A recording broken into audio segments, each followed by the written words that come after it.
You too. What is up, man? It's your boy Damn D. So we are part 2 of What's the Dirk reaction. If you haven't seen part 1, go check it out. So far, I am disappointed. I don't like what I'm seeing. Everything is pretty standard. Everything is pretty straightforward. I haven't learned nothing really. And yeah, I had to take away a few points, especially at the last point when I went over part 1. He said that, well, he said this. You're so soft that even this R&B guy is harder than you. Chris Brown, and many might think this is a gimmick, but Chris really is a full-on Fruittown Pyru, and this is a really great little dig, because Chris Brown is an R&B singer from Virginia, but unlike Kendrick, a Compton native who was only an affiliate, Chris is a full-on gang member. Drake is saying, like, you're so soft that even this R&B guy is harder than you. He's an actual gang member. And when it comes to Chris Brown... The simple fact that he thinks Chris Brown is like a actually gang member is hilarious. That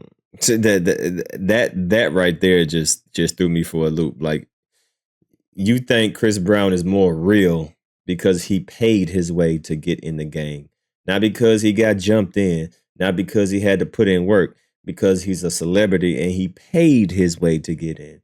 You think that makes Chris Brown more tougher and more realer than Kendrick Lamar, a person that actually had to grow up around that environment, a person that had to grow up from a child to where he is now?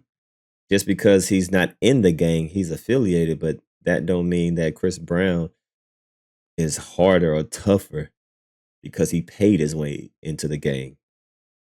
Yeah, that right there. Yeah, so far, what the dirt, it ain't looking good for you.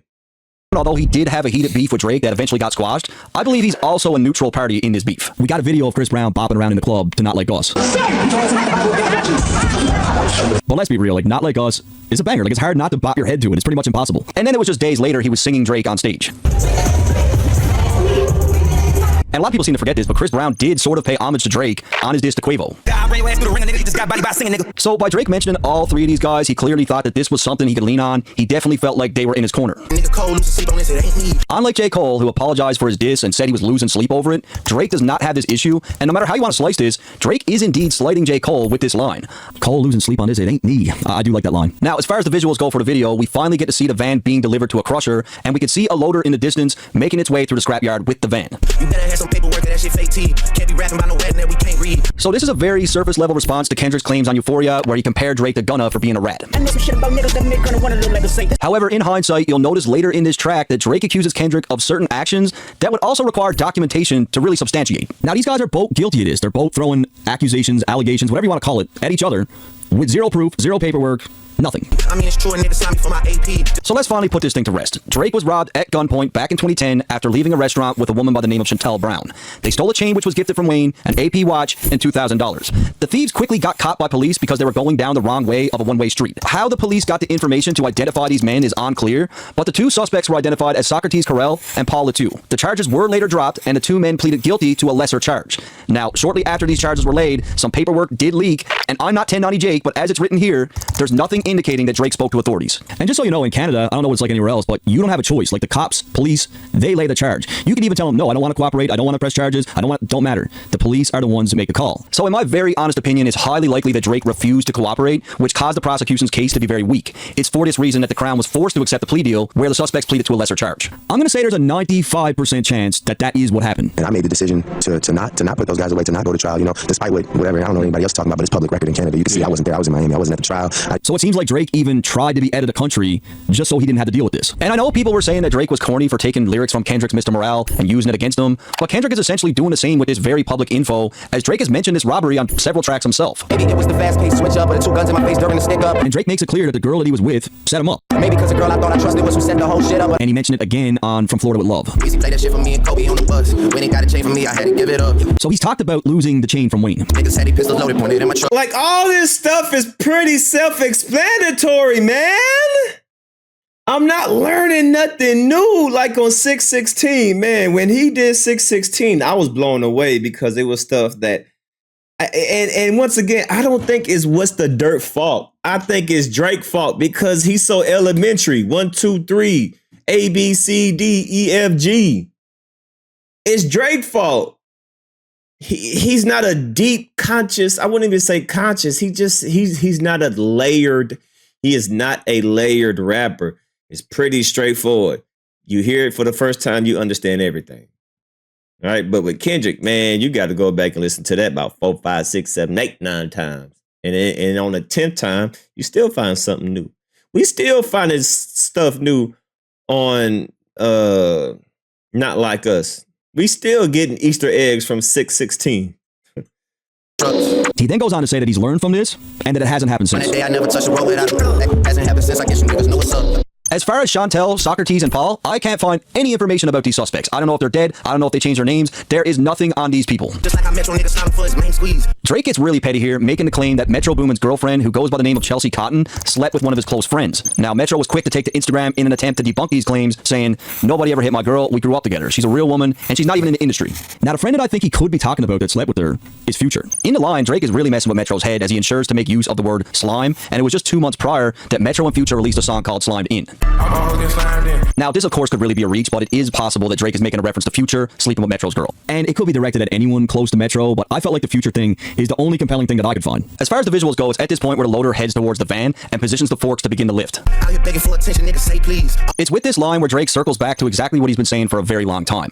After the Control verse, Drake claimed multiple times that Kendrick was doing these kinds of things to get attention. Like being the talk of Twitter for like 5 days, you know. Did you see? Drake is pretty much saying, okay, little bro, I know you don't got no motion right now. I know you're cold as ice. Your last album didn't do well. You're looking for some attention. If you say please, maybe I'll give it to you. And again, J. Cole said the exact same thing. If he wasn't dissing, then we wouldn't be discussing him. They're basically saying it's only you that does these little stunts for attention, and they don't respect it. Always rapping like you body kept the slaves free. You just acting like an activist is make believe. Drake claims that Kendrick's whole entire persona is one massive grift, and he's had similar subliminal shots towards Kendrick that I showed you guys in a video 8 months ago.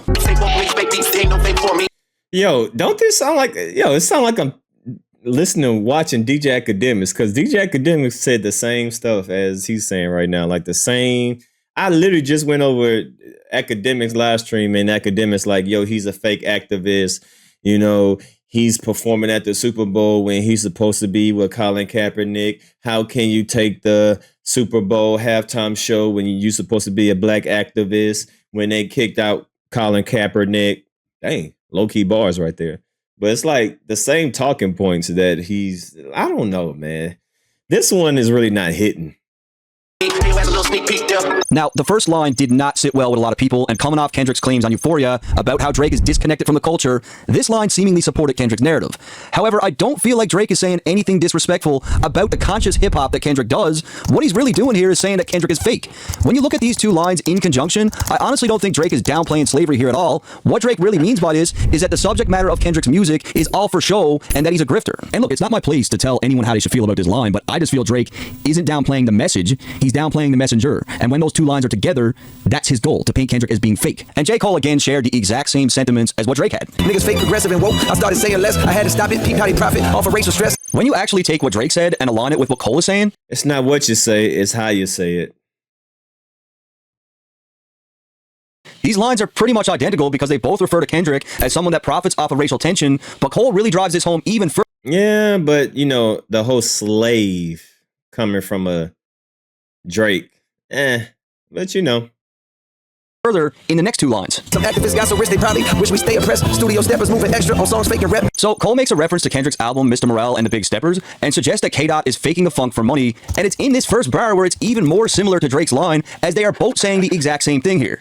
It's fairly apparent that both J. Cole and Drake aren't shooting shots at the subject matter itself, but more at the person who's delivering it as they see it as a grift. And that's not the last time that J. Cole called Kendrick a fraud. Your arms might be too short to box with the guy who lives his life without the pressures of a constant facade. So Cole and Drake are saying the exact same thing. This dude is a grifter. Don't even go back to your hood and plant on money trees. Drake makes a direct reference to Kendrick's big hit Money Tree. And that's why J. Cole backed down, and that was the smartest thing he did. Right?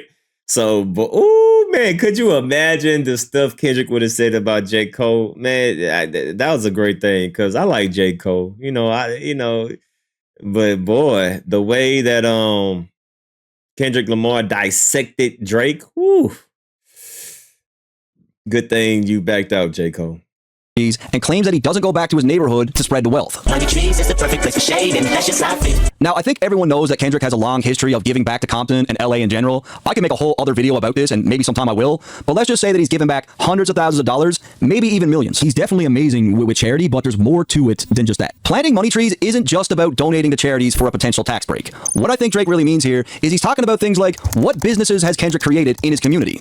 Based on my research, he owns PG Lang, and that's pretty much it, so Drake makes a pretty solid point here. If you want to talk about giving back to people on the West, look no further than what the late great Nipsey Hussle did. Nip created multiple businesses, truly growing money trees on his home soil. This is one of the best investments that you could do for your community, as it not only provides goods and services for the people, but it creates job opportunities. This man had restaurants, barbershops, full-on education programs for kids of color, affordable housing. He was trying to work with police to help with gang violence. Nipsey was planting money trees left, right, and center. Man, Nip is a whole different beast, man. Nobody can compare it to what Nip was doing, right? Nip was R.I.P. to Nip, man. You know, it's unfortunate, man. If Nip was still living, man, like he would have. Well, he was making change, but you know, he was definitely headed in the right direction to really, really, really make some big changes. But you know, R.I.P. to Nip. And he even planned to roll out some of these programs in other states in America. And then there's another layer of planting money trees. The question needs to be asked, what has Kendrick done for West Coast rappers? What is he doing to put money into the pockets of LA artists? What is he doing to find the next Kendrick Lamar? The answer is not as much as you would expect. Excluding features that he's done with his label mates on TDE, which really shouldn't count, Kendrick's discography isn't exactly the definition of promoting West Coast artists. There's a lot of budding MCs coming out of LA right now, and not only has Kendrick not planted any money trees for them, he's hardly even planted a seed. It's the small... Same thing Academic said. This is literally like the same thing Academic says. All things like this. Because Ack was hyping up, you know, trying to instigate, like, all you people that was at the pop-out concert, you over there blood walking and Kendrick ain't gonna do nothing for you. Kendrick ain't gonna do nothing for you. He's not gonna give you a feature. Right? So this sounds just like Academics. That Kendrick Lamar lacks, and Drake makes a very good point. One could even argue that Kendrick's strategy with his pop-out show was a way to address narratives like this one. Again, if we're talking West Coast, look at Nipsey. Look at Nip. Look, when you're a multimillionaire, throwing money at charities is not all that difficult when there's real groundwork that needs to be laid, and Nip had his footprints all over it as he was really doing everything in his power for his community. See, like I said before, a big part of Drake's strategy with this record is to paint Kendrick as a hypocrite. As far as the visuals, at this point, the van has been completely removed from the back of the trailer and is sitting on the forks of the loader. Now, I can't speculate what that man does behind the scenes. Kendrick could be doing a lot. I'm just giving theories to what I think Drake could be talking about, and he's more... And to be honest with you, I didn't know that Nip was doing so much until he passed, you know? I ain't gonna hold you. I didn't know that Nip was that involved until, well, I knew some of the stuff. I heard some of the stuff, but I didn't know that all the other stuff. I didn't know until he passed. So how do you know what Kendrick is doing and not doing? I don't know. I don't know what Kendrick is doing and not doing. He could be doing a whole lot, you know, anonymously. Who knows? Or let's just call him a grifter. He's saying Kendrick's music and the message within it, as powerful as it is, it seems to stop there. There's no follow-up. There's no real action. You're just profiting off this. You're not really doing the groundwork. That's what I get from it. And look, without music, I probably wouldn't even be here. So I'm the last guy that's going to downplay the power that music has to influence people and influence change. It's a very powerful tool. Say you hate the girls I fuck, but what you really mean? It's here where Drake begins to rebuttal Kendrick's comments on Euphoria. Hate the bitches you fuck, 'cause they confuse themselves with real women. And next we get a pretty crazy flip. I've been with black and white and everything that's in between. Drake comes through with the facts, as he does have a wide range of past women from every ethnicity. It's here where Drake begins to frame his angle as Kendrick really being envious of the life that Drake so freely lives. He begins to portray that Kendrick's issue isn't with the women Drake is involved with, but more about the fact that he can't openly engage in the same behavior himself. Drake points out that the guy who is seemingly very pro-black has wifed up a mixed woman. Now, certain people are against race mixing and they've got their own reasons. It's not something that I subscribe to. To me, love is love, and I believe Kendrick has a similar stance. And the facts are, there simply isn't any supporting lyrics or public statements from Kendrick that's opposed to race mixing. This angle would have been great if Kendrick was out here acting like Dr. Umar, but that's just not the case. In fact, I see it as the opposite. Now, this one is good. Drake uses Kendrick's own words against him as he admitted to sleeping with white women himself. The first time I fucked a white bitch, I was 16 at the Palisades. He didn't stop there, except this time he admits to cheating on Whitney with a white chick. Next time I fucked a white bitch, I was out in Copenhagen. Good kid, Mad City tour. I flourished on the stage. And for those that want to say that he wasn't with Whitney at this time, that may be possible, but it was just over a year later where, again, he hides behind this high school sweetheart fairy tale. But Kendrick has his longtime girlfriend that he's been with since the beginning, right, Kendrick? Yeah. You know all your business. Yeah. That's the one you ride out with. Nobody can hit it. So in this interview, like many others, he's claiming that he's been with Whitney this whole time, and we're going to get into a lot of those inconsistencies very soon. And of course, when Drake claims that Kendrick hit Vanilla Cream to help out his self-esteem, this also rings true as Kendrick admitted this himself. Insecurities that I project sleeping with other women. I don't care about this. This don't mean nothing. See, this is why Family Matters don't hit. Who cares if he cheated on his wife? He's a rapper. He's an entertainer. He's supposed to cheat. Let's keep it a beam, man. I don't know one faithful entertainer that's definitely as popular in the limelight. Well, Kendrick not really in the limelight, but on that type of level, that faithful. I think that's pretty standard. I don't care about him cheating on his wife. Am I frozen? I think I got frozen. Am I frozen? Okay, no, I'm not frozen. I don't care that he cheated on his wife. He's a man. He's a black man. He's a rapper. He's supposed to. Like, what man is gonna take away what Kendrick does just because he cheats on, well, allegedly cheated on his wife? I don't condone it, but I don't care about that. What does that got to do with the battle? I don't care. Be a man. He's a hip hop artist. He's supposed to cheat. Even though that sounds crazy, but come on. Come on, man. He's hurt with the pure soul, I know. So I think Kendrick means women in general, not just white women, but whether you like this or not or want to admit it, what Drake is saying here is indeed valid. Drake comes in with some shots as Kendrick and Whitney started dating in high school, and young love is usually very strong, hence the reference to puppy love. It's here where Drake also makes a reference to Whitney Houston and Bobby Brown's toxic relationship, drawing parallels between the two. Drake compares both relationships here as being extremely toxic and is likely alluding to the allegations of domestic abuse. However, another layer comes into play when we look at Whitney Houston's massive hit, All the Man That I Need, as it's on this record where Whitney is describing the perfect partner, where the lyrics describe how the man fulfills her emotional needs, provides love, security, and makes her feel complete. So Drake is saying that Whitney is not getting any of these things from Kendrick, right? I haven't heard no proof. I haven't seen no proof. I hear people say this and that, but I don't see no proof. At the time of this track, Drake seemed to have assumed that Kendrick was never seen with his new child, but this is in fact false, as I found a video of Kendrick feeding him. Track 3. Hey, give me that thing. Drake brings up how Kendrick made mention to his son Adonis on Euphoria. Oh shit, I got some on the race, but I can see you don't know nothing about that. And it's because of that where Drake says, okay, now it's fair game. So this line is actually pretty impactful and 100% true, but it'll make a lot more sense if I explain it in a few more bars. Drake continues to dish out more shots, as when we look at Whitney's captions on Instagram, they don't seem to scream happy relationship by any means. Now, she is a new mother, right? So she could have went through postpartum depression. Those posts don't mean that that's about their relationship. As far as the visuals go, it's at this point where the loader heads towards the crusher with the van on its forks. Drake makes the claim that Kendrick has been doing Whitney dirty his whole life. All right, so let's just look at the timeline of all the time. I don't care about this. He's supposed to cheat. He's a rapper. This is irrelevant for me. Listen, I don't condone cheating, but come on, man. Drake pointing out that he allegedly cheated on his wife. So what rapper, what entertainer hasn't? I don't care. Times that Kendrick did Whitney dirty that we know of. It was back in 2010 where Kendrick spoke about just how poorly he treated her while Whitney stayed at home. And she know they got me. How about your feelings watch me? As they're staring with the saddest eyes of loneliness. Now you could say this is just him telling a story and it's not about them, but we can at least admit at the very minimum that And Kendrick already rapped about it. Like, this is nothing new. He already talked about him cheating on his wife. We already know. Parallels are interesting. And he would only go on to break more promises, as at the end of this record, he commits to being faithful to her from that point on. I don't care.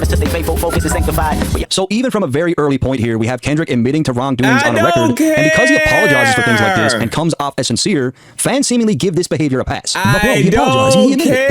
That doesn't change anything. That doesn't change the fact that he was sliming her pretty bad. It doesn't. There's also the fact that if we're going to overanalyze and critique every single thing that Drake says and does and use it against him to support whatever narrative there may be, then we have to do it here as well. It's only fair. Unless, of course, you're a deranged, insane superfan. Then you probably wouldn't agree, but most people wouldn't. Continuing on with the timeline, we now need to look at Kendrick's lyrics on Mr. You might be 100% right. Look, Kendrick probably smashed more women than that.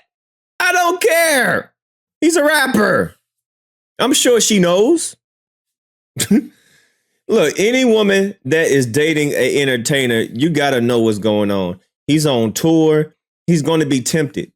You know what I mean? So for a woman to think that a man in the entertainment business and that's a athlete or whatever the case may be, y'all just waiting for that opportunity for him to cheat so you can take his money. You know he gonna cheat on you. Come on now. Morale, as it gives context to another incident in 2012.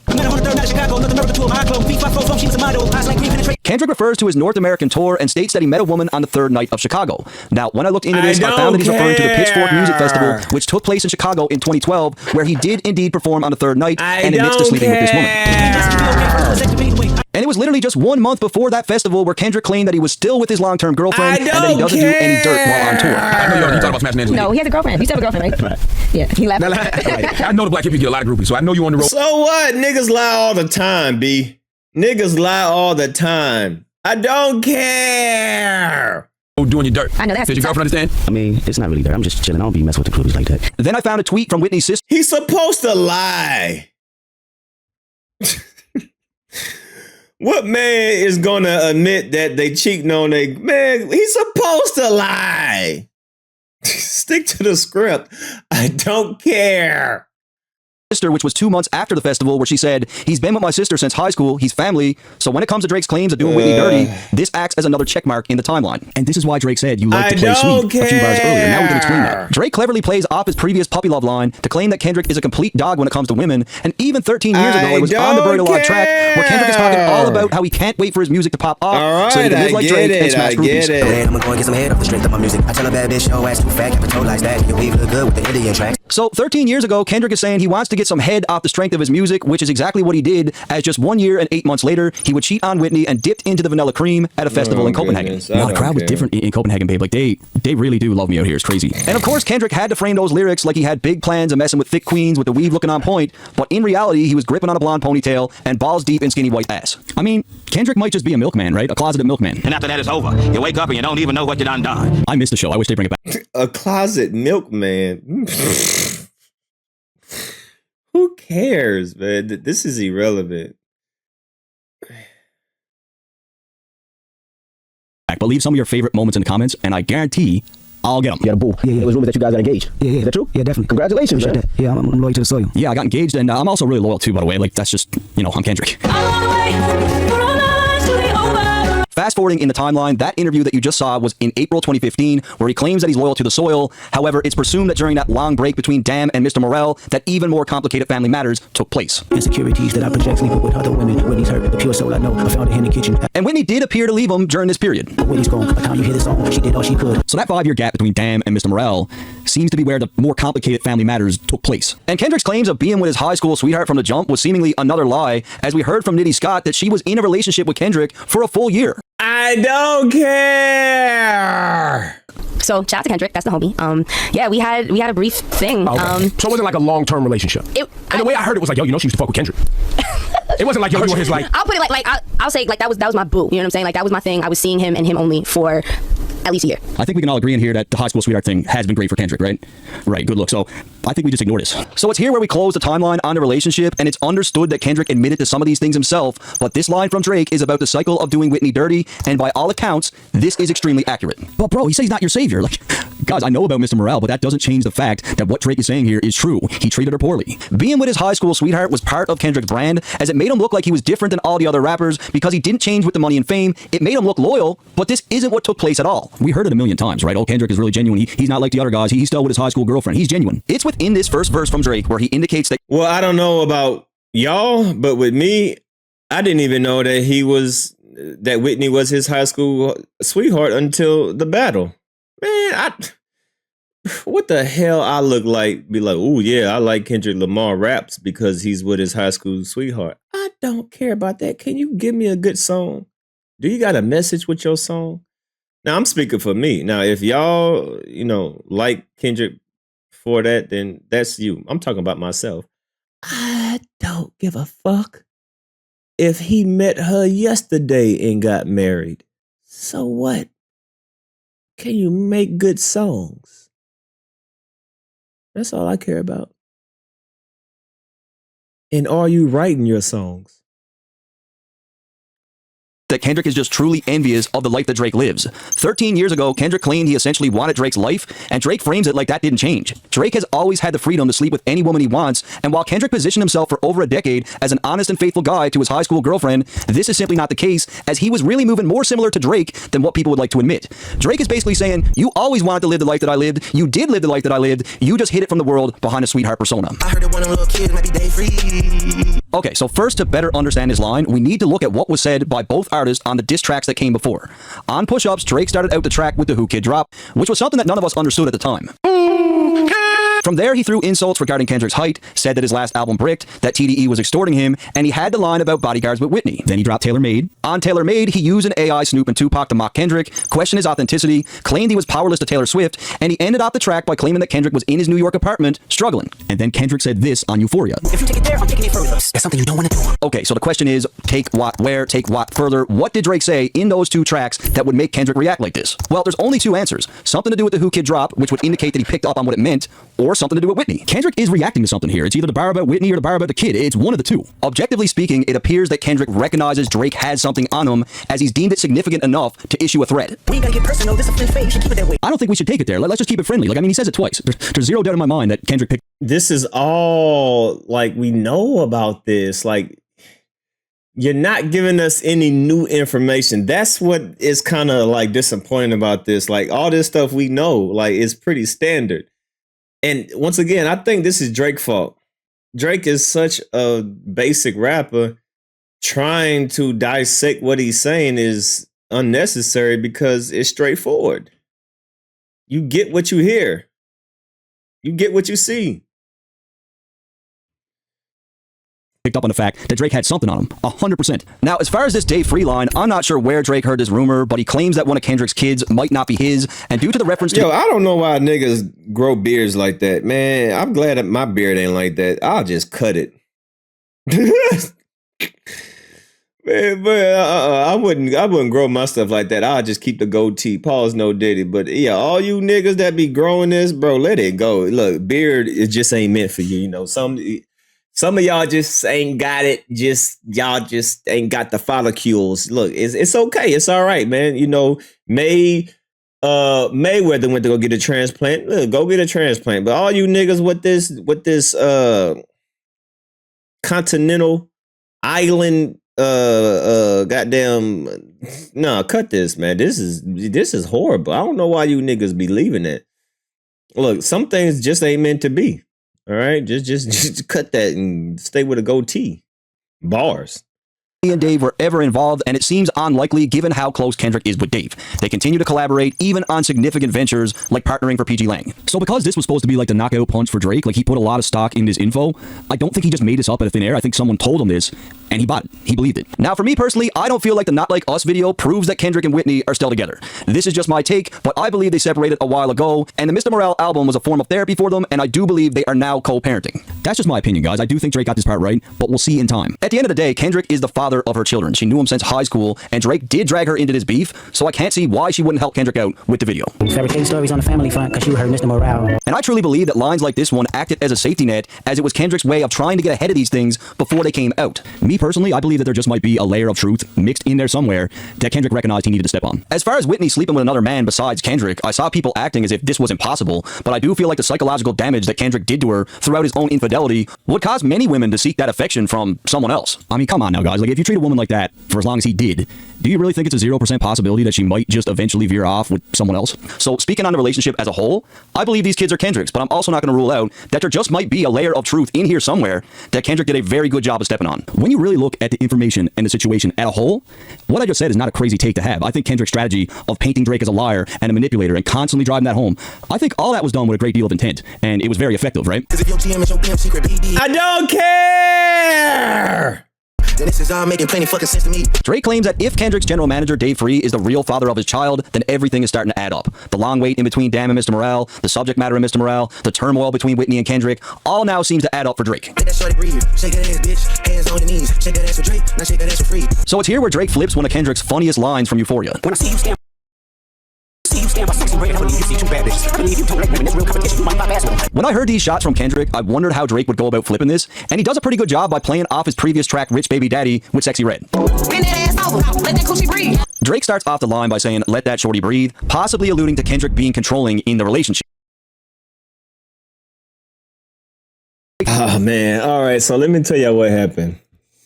I was in the midst of recording and reacting, and my computer just freeze, and it didn't save my third reaction. So what I'm going to do, I'm just going to add this to the second reaction. And I didn't make it all the way through the video. I didn't make it through all What's the Dirt video. Man, I wish my computer didn't mess up. It just crashed. It crashed and it didn't save my live stream when I was recording, and the file is corrupted. So, I got to re-say what I said. But basically, I couldn't finish it. I couldn't finish What's the Dirt video, not because it's Drake, not because I'm a stan, not because I'm a Kendrick stan or nothing like that, but it was basically no need for that breakdown. Everything is straightforward with Drake. It's like I was listening, like he brought some good points, but a lot of that stuff was self-explanatory. Like it was some things that I didn't know that I was like, oh, okay, that's good information. But it was just good information, and nothing was like, wow, oh my God, the way that he broke down Kendrick Lamar is completely, these are two completely different artists. Drake is, what you see is what you get. What you listen to is what you get. You hear it one time, you understand everything that he hearing. Maybe the second time you might pick up something, but it's just pretty straightforward. But with Kendrick, man, you got to listen to Kendrick like 3, 4, 5, 6, 7, 8. Man, we still finding Easter eggs and Not Like Us. We still finding Easter eggs in 616. We still finding out Easter eggs in Kendrick Lamar's songs. So I don't think it was, I don't know, man. Like this one just didn't hit. This one, now don't get me wrong, I do like the song. Family Matters, I do like the actual song. I'm not a hater. Like the actual song, I like Meet the Grams. I mean, not Meet the Grams. I like Family Matters, but I don't think it was that video needed to be 2 hours long. I didn't even get through it. I wish my computer didn't crash and y'all would have seen my real reaction. I literally just stopped watching. I was like, man, I can't make it through. I was at the hour and like 20-minute mark. And I'm like, damn, I got to watch this for another hour. Because I think that because the video that What the Dirt posted was like 2 hours and 40 minutes. I'm like, bro, I can't sit here for another hour. I can't. So yeah, What the Dirt, that one ain't it. That one's not it. Everything was pretty standard. Like a lot of that stuff, everybody understood from the first, like, I don't know. Family Matters didn't need a 2 hour and 30-minute video. Stop it after every bar. Like I knew what he was saying the first time. It's like, I don't know. Hopefully he does Meet the Grams. Now that's something that deserves 2 hours. Not Like Us deserves to be 2 hours because it's so much triple entendre, especially with the video. Like, come on, man. Like, it's just with Drake, it's just different levels. It's surface level. You can understand the first time you listen to Drake, but with Kendrick, you really got to dissect the stuff. So I think that's why this video didn't hit. It didn't hit, in my opinion. He did a good job trying to make it detailed, but it didn't need to be detailed. There was no reason to go deep sea diving when the water is shallow. No need to put your scuba tank uniform on when you're just dipping in the pool. Right? That's what this was. We're like, he had on his What the Dirt. What the Dirt had on a whole scuba tank outfit just to go swim in the apartment pool. That basically sums it up. That ain't it. Yeah, I can't. I couldn't finish it. So yeah, I didn't like that one. Y'all leave a comment down below and y'all let me know. Did y'all make it through the whole video of Family Matters? I know I didn't. I got to the hour and like 30, maybe hour and 40 minutes. I said, hell no, I can't do another hour. Fuck this. So y'all leave a comment down below, man.